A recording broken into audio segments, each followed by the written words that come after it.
பர்திமேயு சுவிசேஷ ஊழியங்கள் வழங்கும் நற்செய்தி நேரம். தேவ செய்தி பாஸ்டர் ஆர். அகஸ்டின். இந்த நாளில் உங்களோடு பேசி வருகிறேன். தாவீது தனக்கெல்லாவற்றையும் ஆலயம் கட்டி ஒரு பெரிய காரியத்தை செய்யணும்னு நினச்சான். ஆனால் அவனால் முடியலை. காரணம் என்ன? அவன் கையிலே ஒரு கரை இருந்தது. அதை அறிந்த தாவீது சாலமோனுக்கு புத்தி சொன்னான். ஏன் தெரியுமா? நீ எச்சரிக்கையாக இருப்பா, நீ எச்சரிக்கையாக இருப்பா. ஏன்னா என்னதான் நீ வாலிபனாக இருந்து நான் எல்லாம் உனக்கு சேர்த்து வச்சுருக்கேன், நிபுணர்களை வச்சுருக்கேன், கட்டுமான பணிக்கு எல்லா ஆட்களையும் சேர்த்து வச்சுருக்கேன், நீ எதுக்கு அலைய வேண்டியதில்லை. ஆனால் நீ எச்சரிக்கையாக இருக்க வேண்டும். ஏன் தெரியுமா? என்னதான் இருந்தாலும் ஜனங்கள் என்ன சொல்லுவாங்கன்னா, ஏன்னா உங்கள் அப்பா ஒரு கொலைகாரம் தானடா, ஏன்னா உயிரோட அவனை கொலை செய்ய அவன் கையிலே நிருபத்தை கொடுத்து யுத்தத்தில் முன்னிற்க வைத்து எல்லாரையும் பின்வாங்க செய்து தந்திரமாக கொலவனுன கொலகார மகன்தானேன்னு சொல்லுவாங்க. அது மட்டுமல்ல, புருஷன் இருக்கிறான் என்று அறிந்தும் தகப்பன் இருக்கிறான் என்று அறிந்தும் உன் தாயை கெடுத்தவன் தானப்பா, அந்த கொலகாரனையே திருமணம் செய்து கொண்டவள் தானே உன் தாய். ஹலோ, அதனால தான் சொல்கிறார், எச்சரிக்கையாயிரு.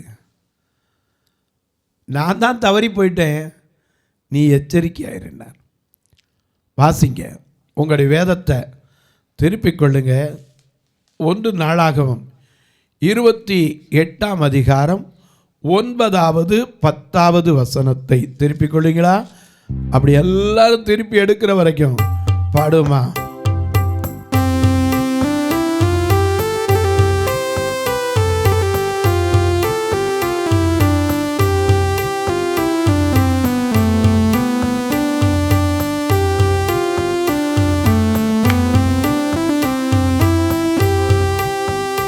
நான் பாடி மகிழ்ந்திடுவே, என் இயேசுவை துதித்திடுவே.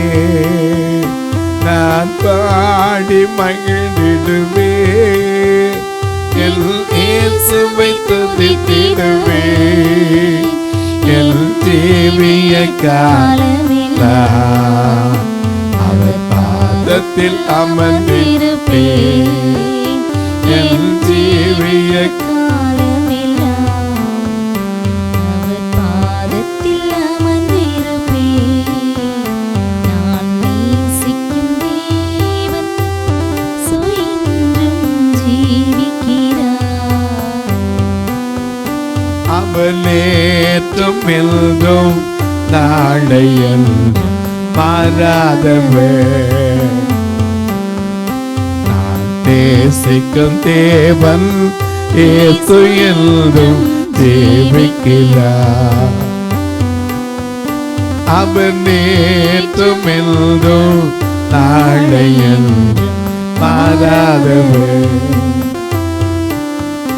நான் பாடி மகிழ்ந்திடுவே, என் இயேசுவை துதித்திடுவே.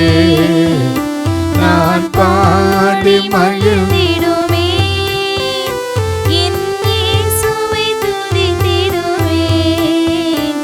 என் ஜீவிய காலமெல்லாம் அவர் பாதத்தில் அமர்ந்திருப்பேன். என் ஜீவிய காலமெல்லாம் அவர் பாதத்தில் அமர்ந்திருப்பேன். இப்ப வாசிக்க கேட்போம். 1 நாளாகமம் 28:9-10. என் குமாரனாகிய சாலமோனே, நீ உன் பிதாவின் தேவனை அறிந்து. முதல்ல உன்னுடைய பிதாவின் தேவன் ஆராய்கிறவர், உன் தேவன் பரிசுத்தர். ஆகையினால நீ முதல்ல அறிந்து அவரை உத்தம இருதயத்தோடு உற்சாக மனதோடு சேவித்து கர்த்தர் எல்லா இருதயங்களையும் ஆராய்ந்து நினைவுகளின் தோற்றங்களை எல்லாம் அறிகிறவர். நீ அவரை தேடினால் உனக்கு தென்படுவார். நீ அவரை விட்டு விட்டால் அவர் என்றென்றைக்கும் உன்னை கைவிடுவார். இப்போது எச்சரிக்கையாயிரு. பரிசுத்த ஸ்தலமாக ஒரு ஆலயத்தை கட்டுவதற்கு கர்த்தர் உன்னை தெரிந்து கொண்டது எதுக்கு தெரியுமா? பரிசுத்த ஸ்தலத்தை கட்டுவதற்கு. ஆனா இவன் என்ன பண்ணான் தெரியுமா? பரிசுத்த ஸ்தலத்தை கட்டுனாலும் சேவாராணிட்ட உட்கார்ந்து 1 ராஜாக்கள் 10ஆம் அதிகாரத்தில் பார்க்கிறோம். சேபாவின் ராஜஸ்திரீ இதை கேள்விப்பட்டு கந்தவர்க்கங்களோடு வருகிறாள். நிறைய பொருட்களோட வர்றா. இவன் அறிவை பார்த்து ஞானத்தை பார்த்து ஆச்சரியப்பட்டு சோதிக்க வருகிறாள். அவ கேட்ட எல்லா கேள்விக்கு என்ன செய்தான்? பதில் சொல்ல. அவளே ஆச்சரியப்பட்டா. இங்க வந்து பார்த்துட்டு சொன்னா, ஐயோ எங்க ஊர்ல இது சொல்லும் போது நான் நம்பவே இல்லையா. 1 ராஜாக்கள் 10ஆம் அதிகாரம் 4ஆம் வசனத்தை பாருங்க. 1 ராஜாக்கள் 10:4. சேபாவின் ராஜஸ்திரீ சாலமோனுடைய சகல ஞானத்தையும் அவன் கட்டின அரண்மனையும் அவன் பந்தியின் போஜன பதார்த்தங்களையும் அவன் ஊழியக்காரரின் வீடுகளையும் அவன் உத்தியோகஸ்தரின் வரிசையையும் அவர் வஸ்திரங்களையும் பானபாத்திரக்காரரையும் அவன் கர்த்தருடைய ஆலயத்திற்கு பிரவேசிக்கும் நடை மண்டபத்தையும் கண்டபோது அவள் ஆச்சரியத்தாலே பிரம்மை கொண்டு ராஜாவை நோக்கி உம்முடைய வர்த்தமானங்களையும் உம்முடைய ஞானத்தை குறித்து நான் என் தேசத்திலே கேள்விப்பட்ட செய்தி மெய்யாயிற்று. நான் வந்து என் கண்களால் காணும் வரைக்கும் அந்த வார்த்தைகளை நான் நம்பவில்லை. இவைகளில் பாதியாயிலும் எனக்கு அறிவிக்கப்படவில்லை என்று ஆச்சரியப்பட்ட அளவுக்கு அவன் கட்டினாலும் அந்த ஆலயம் இடிக்கப்பட்டது, அழிக்கப்பட்டது. ஏன்? இவனுடைய வாழ்க்கையில சாதிக்கிறதுக்கு முன்னாடி ஸ்திரீகளுக்கு தன் பலத்தை கொடுத்து விட்டான். அன்னைக்கு லேமுவேலுக்கு சொல்லும்போது சொன்னான், ஸ்திரீகளுக்கு கொடுக்க உன் பலத்தை என்ன செஞ்சிடாத, கொடுத்துறாத. புத்தி சொல்லியிருந்தா விட்டுட்டானே. 1 ராஜாக்கள் 11ஆம் அதிகாரத்தில் முதல் வசனத்திலிருந்து பாருங்க. 1 ராஜாவாகிய சாலமோன் பார்வோனின் குமாரத்தியை நேசித்ததும் அல்லாமல் ஒருத்திய கட்டினா நியாயம். பார்வோனுடைய குமாரத்தி யாரு? சேபாவின் ராஜஸ்திரி. அவளை திருமணம் கொண்டது மட்டுமில்ல, மோவாபியர், அம்மோனியர், ஏதோமியர், சீதோனியர், ஏத்தியருமாகிய அந்நிய ஜாதியாரான அநேக ஸ்திரீகள் மேலும் ஆசை வைத்தான். அதுதான் அவனுக்கு கெட்டு போற காரணமே. அது மட்டும் இல்ல, இன்னைக்கு ஜனங்கள் கெட்டு போற காரணம் என்ன தெரியுமா? அதையும் சொல்றேன். பிரசங்கியின் புஸ்தகம் 2ஆம் அதிகாரம் 3வது வசனத்திலிருந்து வாசிங்க. வானத்தின் கீழ் மனுபுத்திரர் உயிரோடு இருக்கும் நாளளவும் பெற்று அனுபவிக்கத்தக்க இன்னதென்று அறியும் பொருட்டு. இன்னைக்கு அனுபவிக்கிறேன் தான் பாதி விழுந்துடுறாங்க. ஒரு தடவை தானே அனுபவிச்சு பார்த்து விட்டுணும், தொடர்ந்து வைக்கப்படாது. ஆனால் அது கடைசியில் என்ன செய்யுது? நம்மளை பிடிச்சிக்கிறது. எனக்கு கண்பானுடைய திரும்ப வாசிங்க. வானத்தின் கீழே மனுபுத்திரர் பெற்று அனுபவிக்கத்தக்க இன்னதென்று அறிபடி பார்க்கறதுக்கு தான் போனேன். அன்னைக்கு ஒரு பொண்ணு அப்படித்தான் சொன்னா, பிரதர் டூரிஸ்ட் போகும்போது என் ஃப்ரெண்டு கூப்பிட்டான் தான் போனேன். ஆனால் அங்கே அவங்க 2 பேர் வந்திருந்தாங்க. அவளில் ஒருத்தன் என் ஃப்ரெண்டுக்கு லவ்வர். கடைசியில் ஒரு ரூமில் தங்கும்போது அவரோட தங்கும்போது நான் கட்டாயப்படுத்தப்பட்டேன். பார்க்கத்தான் போனேன், அனுபவிக்கிறதுக்கு. ஒரு டூர் போயிட்டு சொல்ல ஒரு சீனரிஸை பார்த்துட்டு வரலாம் தான் போனேன். இன்றைக்கு என் வாழ்க்கையை சீர்கெடுத்து நிற்கிறேன். பெற்று அனுபவிக்கத்தக்க என்னதுன்னு ஆராயத்தான் உட்கார்ந்தார். யாரு? நம்முடைய ராஜா சாலமோன். அப்ப உட்கார்ந்து ஞானத்தால வாசிங்க, தொடர்ந்து என்ன பண்ணாரா, என் இருதயத்தை ஞானத்தால் தேற்றிக் கொண்டு இருக்கும் போதே நான் என் தேகத்தை என்ன அனுபவிச்சு பார்க்கணுங்கிற கொஞ்சம் போல மதுபானத்தினாலே சீராட்டி கொண்டு இருக்கும் போது மதியீனத்தை பற்றி அவ்வளவுதான். மதியீனமும் எங்களை வந்துருச்சு, ஞானம் போயிருச்சு. என்ன வந்துருச்சு? மதியீனம் வந்துருச்சு. உடனே என்ன பண்ணேன், 4ஆம் வசனத்துல பார்க்கிறோம், நான் பெரிய வேலையை செய்தேன், எனக்காக வீடுகளை கட்டினேன், எனக்கு தோட்டங்களை உருவாக்கினேன், எனக்காக தோட்டங்களையும் சிங்கார வனங்களையும் உண்டாக்கி அவைகளில் சகல வகை சகலவற்றையும் நாட்டினேன், மரங்கள் பயிராகும் தோப்புக்கு நீர் பாய்ச்சுகிறதற்கு குளங்களை வெட்டினேன், வேலைக்காரரையும் சம்பாதித்தேன், வீட்டிலும் வேலைக்காரர் பிறந்தார்கள். எனக்கு முன் எருசலேமில் இருந்த எல்லாரை பார்க்கிலும் ஆடு மாடு முதலான திரண்ட ஆஸ்திகள் எனக்கு இருந்தது. இருந்து என்ன பிரயோஜனம்? 10ஆம் வசனத்துல சொல்றான் பாருங்க, 10ஆம் வசனத்தை பாருங்க. என் கண்கள் இச்சித்தவைகளில், அது மட்டுமல்ல, என் கண்ணுக்கு என்னென்னலாம் அழகா இருந்துச்சோ ஒன்றையும் நான் அவைகளுக்கு தடை பண்ணவில்லை. என் இருதயத்துக்கு ஒரு சந்தோஷத்தையும் நான் வேண்டாம் என்று எல்லாத்தையும் அனுபவிச்சு பார்க்கணும். கடைசில நோக்கி பார்த்தா என்ன தெரிஞ்சு? மாயை.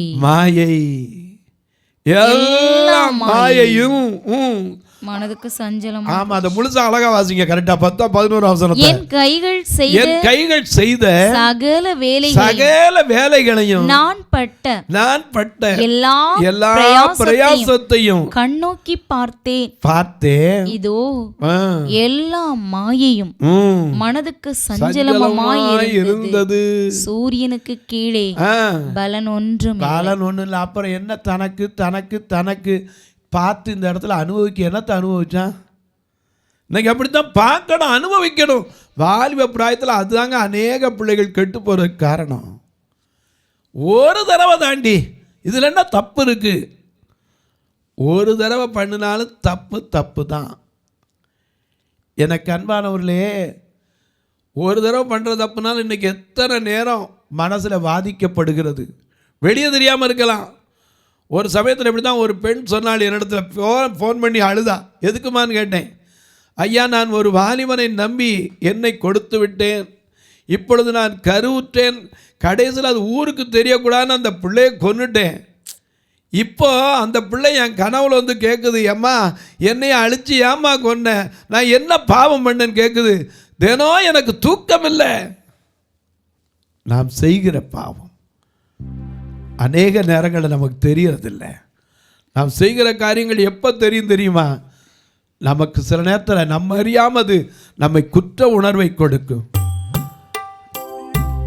பாபம் உன்னை தொடருமே, பாபம் உன்னை தொடருமே, சாபம் கொல்லுமே, பாபம் உன்னை தொடருமே, சாபம் கொல்லுமே, என்னில் பலாமும் எல்லாமே பாவம், என்னில் பலாமும் எல்லாமே காவம் ஆகும் காலமே, வாலிபனாளில் உன்னை தேடி போவா, என்னில் பலாமும் எல்லாமே பாவம் ஆகும் காலமே. பாவம் ஒன்று குற்ற உணர்வை சொல்லிக்கிட்டே இருக்கும். சாலமோன் அன்னைக்கு பார்ப்போன்னு தான் அனுபவிப்போன்னு தான் பார்த்தா, கடைசியில் எல்லாத்தையும் நோக்கி பார்த்தா என்ன இருந்துச்சு? ஒரு பெண்ணை பார்த்த இதயத்துக்கு வந்ததெல்லாம் ஓகே ஓகே ஓகே ஓகே. கடைசியில் 1000 பேருக்கு அதிபதியானான். எத்தனை? 700 + 300. இவன் கட்டின ஆலயம் பார்ப்பதற்கு அழகா இருந்துச்சு, பார்க்க வியக்கத்தக்க இருந்தது. ஆனால் எங்கிருந்து வேண்டினாலும் அந்த ஜெபம் கேட்கப்படுற மாதிரி இருந்துச்சு. ஆனால் அழிக்கப்பட்டது. அதனால திரும்ப ஆலயத்தை கட்டுறதுக்கு கர்த்தர் எரேமியாவை கொண்டு எஸ்ராட்ட சொல்றார். எஸ்ராவின் புஸ்தகம் 1ஆம் அதிகாரம் 1 வசனத்தை பாருங்க. ஏன்னா வேதத்தை உட்கார்ந்து படிச்சா அது ருசிக்கும் நமக்கு படிக்கிறது. எரேமியாவின் வாயினால் கர்த்தர் சொன்ன வார்த்தை நிறைவேறும்படி பெர்சியாவின் ராஜாவாகிய கோரேசுடைய முதலாம் வருஷத்திலே கர்த்தர் பெர்சியாவின் ராஜாவாகிய கோரேசின் ஆவியை ஏவினதினாலே அவன் பரலோகத்தின் தேவனாகிய கர்த்தர் பூமியின் ராஜ்யங்களை எல்லாம் எனக்கு தந்தருளி யூதாவில் உள்ள எருசலேமிலே தமக்கு ஆலயத்தை கட்டும்படி எனக்கு கட்டளையிட்டதினால் இவன் ஒரு அந்நியன். தேவனுக்கு அவனுக்கு என்ன கிடையாது, சம்பந்தமே கிடையாது. கோரேசின் காலத்திலும் தரியுவின் காலத்திலும் தானியேலின் காரியம் ஜெயமானதுங்கிறவன் எதுக்கு அவன் அங்க முழங்கால் போட்டான். கோரேசுக்கு அதுக்கு சம்பந்தமே கிடையாது. ஆனால் தான் கோரேசை கையை பிடிச்சிக்கிட்டார். வெண்கல கதவுகளை உடைத்து இருப்பு தாழ்பாள்களை முறித்து அந்த காலத்தில் இருக்கிற பொக்கிஷங்களை ஒளிப்பிடங்கள் இருக்கிற புதையல்களை உனக்கு தருவேன் ஏசாயா 45:4 எழுதி வைத்தார்.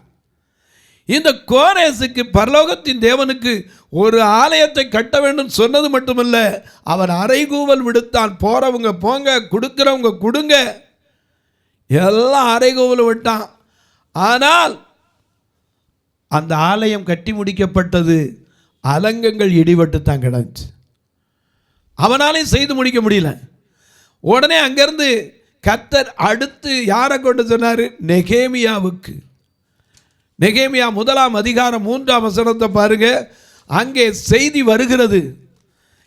அவன் கேட்குறான், அரண்மனையில் அவன் பெரிய ஆளு, பானபாத்திரக்கார, ராஜாவுக்கு அடுத்த ஸ்தானத்தில் இருக்கிறவன். அதற்கு அவர்கள் சிறையிருப்பில் மீந்திருக்கிறவர்கள் அந்த தேசத்திலே ஒரு காலத்துல பாலும் தேனும் ஓடுகிற தேசமாய் இருந்த அந்த தேசத்துல கொடிய தீங்கை அனுபவிக்கிறார்கள், நிந்தையையும் அனுபவிக்கிறார்கள். எருசலேமின் அலங்கம் இடிபட்டதும் அதன் வாசல்கள் அக்கினியால் சுட்டெரிக்கப்பட்டதுமாய் கிடக்கிறது என்றார்கள். இதை கேட்டபோது நான் உட்கார்ந்து அழுது. இன்னைக்கு எத்தனைக்காக நாம் அழுது இருக்கிறோம்.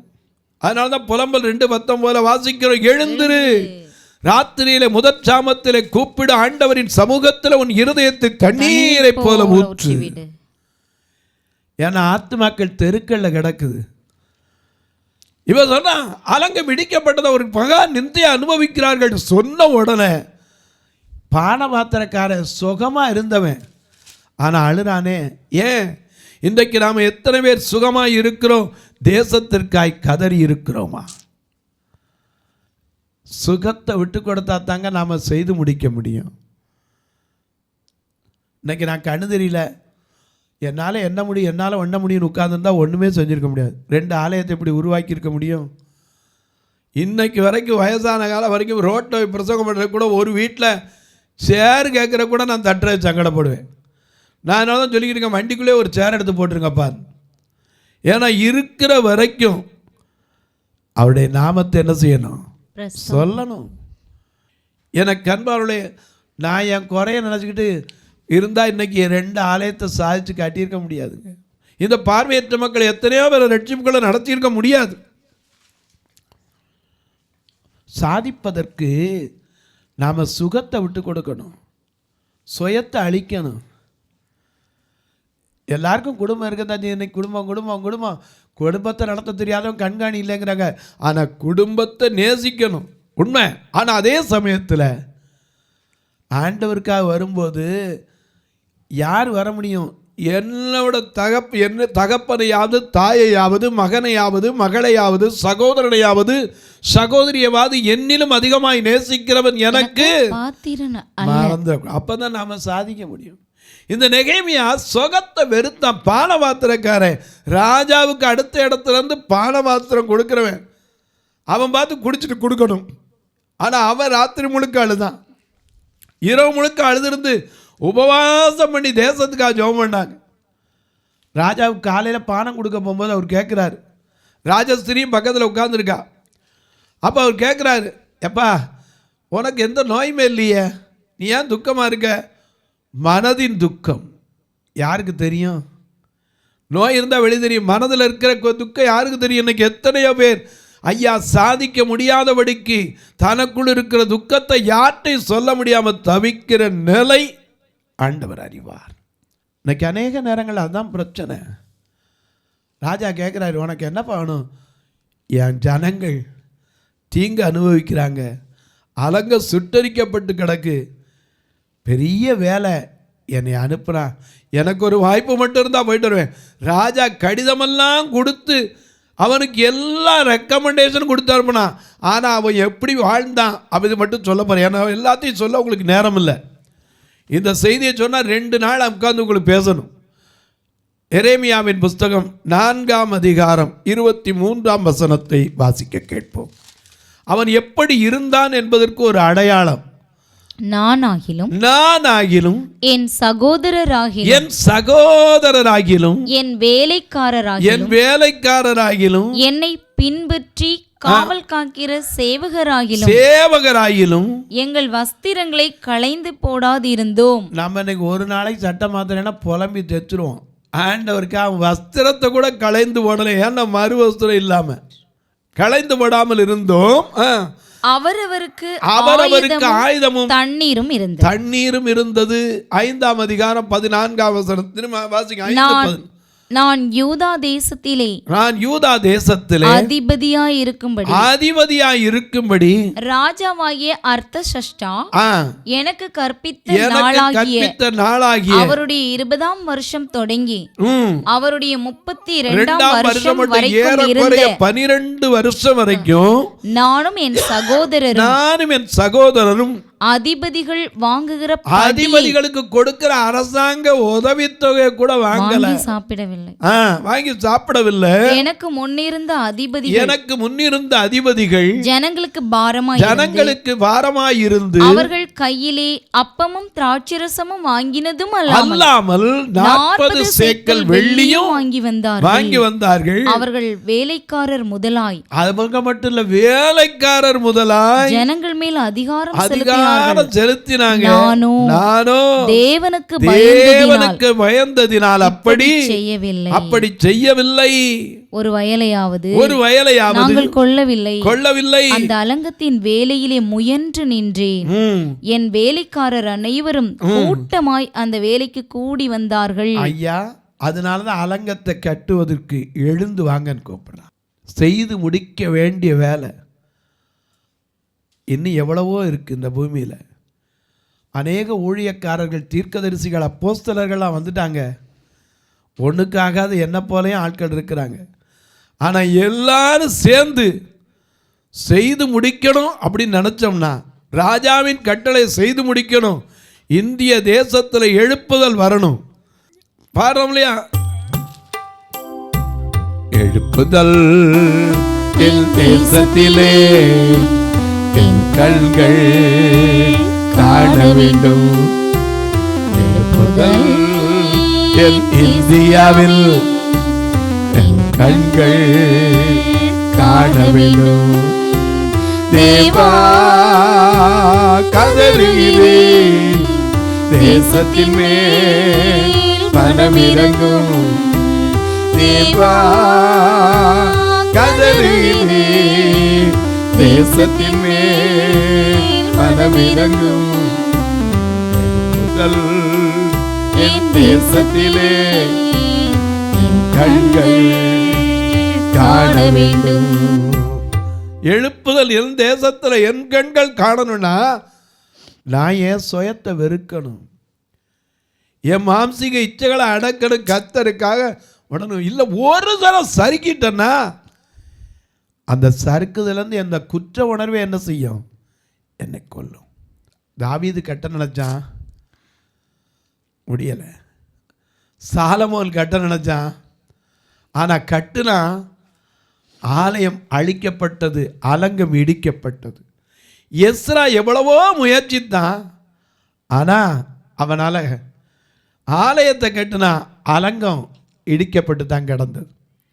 நெகேமியாவின் காலத்தில் முயன்று அதை கட்டி முடிக்க கர்த்தர் உதவி செய்தார். இன்றைக்கு சொல்கிறேன், நீங்களும் நானும் பவுல் சொன்னானே ஒரே ஒரு வார்த்தை, 1 கொரிந்தியர் 3ஆம் அதிகாரம் 10ஆம் வசனத்தில் பாருங்க.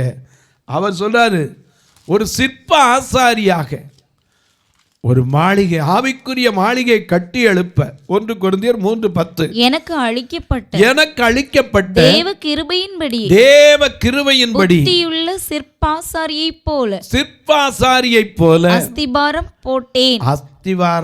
வேறொருவன் அதன் மேல் கட்டுகிறான். ஏன்னா வேத சட்டப்படி ஒருத்தன் அஸ்திவாரம் போட்டா அதுல இன்னொருத்தன் தான் கட்டணும். இன்னைக்கு நாம அஸ்திவாரத்தை கட்டி வச்சுட்டு போறோம். அது கண்மலையின் மேல் கட்டப்பட்டதாய், எந்த பிரச்சனைகளுக்கு அசையாததாய் இருப்பதற்கு அவருடைய வார்த்தையை தான் சொல்லிட்டு இருக்கோம். தொலைக்காட்சியில் பார்க்கிற என் அன்பு மக்களே, இந்த நிகழ்ச்சியை நாள்தோறும் பார்க்குறீங்க, கேட்குறீங்க, பரவசம் அடைகிறீங்க. நல்லது, இதுக்காக ஜெபிங்க. ஏன்னா தொடர்ந்து வருவதற்காக ஜெபியுங்கள்.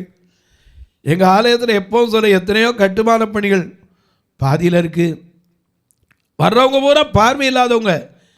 இவங்களை அழைத்து வர்றதுக்கு மட்டுமே ஒரு வாரம் 4000 ரூபா செலவழிச்சிக்கிட்டு இருக்கோம் வேனுக்கு. வர்றவங்களை பூரா சாப்பிட வச்சு தான் அனுப்புகிறோம். உங்கள் பிறந்த நாள், திருமண நாள் போன்ற நல்ல நாட்களுக்கு இதுக்குன்னு உதவலாம். ஃபியூனரல் ஃபண்டு, பார்வையற்றவங்க மறிச்சா சொந்தக்காரன் மனசார கை நீட்ட மாட்டான். அதற்கென்று எப்போ ஒரு ஃபண்டு வச்சுருக்கணும். கண்ணை போல உதவுகிற ஊன்றுகோல் எப்போ அவங்களுக்கு வச்சுருக்கணும். ஏன்னா ஏதாவது ஒருத்தர், ஐயா என் கம்பு ஒடிஞ்சு வச்சியா, என்னால் போக முடியலன்னு வருவாங்க. இப்படிப்பட்ட காரியங்களுக்கு உதவ கர்த்தர் உங்களை ஏவினால் நீங்களும் தொடர்பு கொள்ளலாம். எப்படி பிரதர் உதவ அப்படிம்பீங்க. எனக்கு அன்பானவர்களே, நல்ல கவனிங்க. 2 நம்பர் வந்துக்கிட்டே இருக்குது, ஜிபே, ஃபோன்பே எல்லாம். இதில் நீங்கள் தொடர்பு கொள்ளலாம். உங்கள் ஜபக்காரி எது இருந்தாலும் காலை 10 மணிலேருந்து 5 மணிக்குள்ளே சொல்லலாம். ஒருவேளை ரொம்ப எமர்ஜென்சியாக இருந்தால் நீங்கள் எப்போ கூப்பிடலாம். ஆனால் அந்த டயத்தில் கண்டிப்பாக நான் உங்களுக்கு எடுத்து தொலைக்காட்சி ரெக்கார்டிங்லேயோ ஆராதனையிலே இருந்தால் ஒழிய நிச்சயமாக எடுத்து ஜெபிப்பேன். இப்போ உங்களுக்காக ஜெபிக்கட்டுமா? நல்ல பிதாவே, சகலத்தையும் செய்து முடித்தவர்களாய் தேவனுக்கு முன்பாக நிற்கத்தக்க திராணி உள்ளவர்களாகும்படி சர்வாயுத வர்க்கத்தை எடுத்துக்கொள்வதற்கு ஐயா நாங்கள் என்ன செய்திருக்கிறோம்? எங்களை நாங்கள் ஆராய்ந்து பார்த்து அநேகர் செய்து முடிக்காம போனதுக்கு காரணமும் சுயத்தை வெறுக்க முடியல, மாம்ச உணர்வுகளை அடக்க முடியல. They are sexually weak in our side.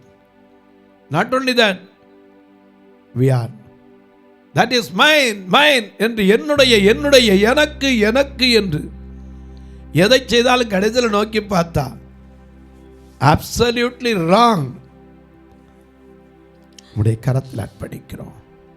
நீர் எங்களை பலப்படுத்தும், தகுதிப்படுத்தும்.